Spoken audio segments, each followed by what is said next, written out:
nii, aga vaatame nüüd seda, et kuidas ma saan endale sõpru kutsuda. Nii, klõpsen siit alt selle nupu peale people ja nüüd on mul siin näha, kõigepealt ma võin vaadata, kes mul läheduses on, siis on minu sõbrad näha, minu grupid ja kus ma siis viimati olen olnud. Nii, aga ma võtan siit nüüd minu sõbrad ja ma tahaksin endale sõpru lisada. Siis ma klõpsan selle plussi peale siin all ja trükime nüüd sisse oma sõbra nime.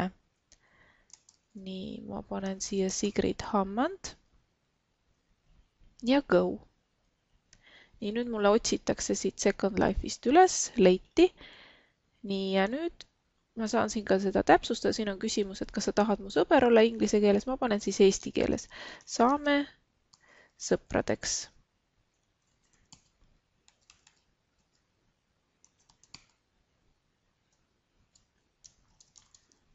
Nii, ja panen okei. Ja nüüd, kui Sigrid on siis sees, siis sellisel juhul tema saab siis kirja, et talle ilmub siia üles kiri, et vot, et Ingrid Larnja tahab olla sinu sõber. Ja kui ta nüüd selle aktsepteerib, siis sellisel juhul tuleb ka tema mul siia siis sõprade loetelusse.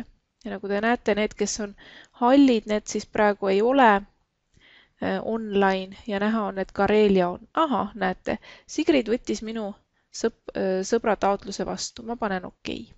Ja kui ma nüüd näiteks tahaksin, et tema jõuaks ka siia, siis siin ma näen nüüd tema profiili.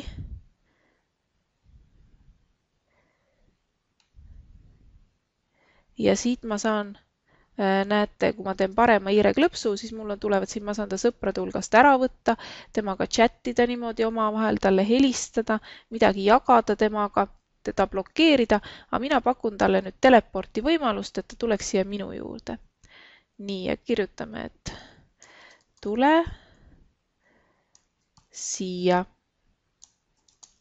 Nii, ja siis paneme okei ja vaatame, kas Sigrid võtab mu kutse vastu, et tema saab nüüd teate, et vot, et Ingrid Larnja kutsub teda ühte teise kohta.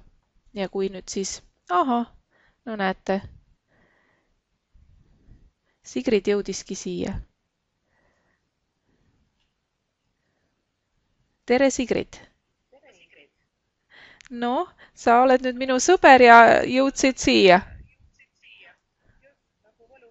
Väga hea. Nii, aga no nii lihtsalt see sõprade lisamine siis tegelikult käibki, et katsetage.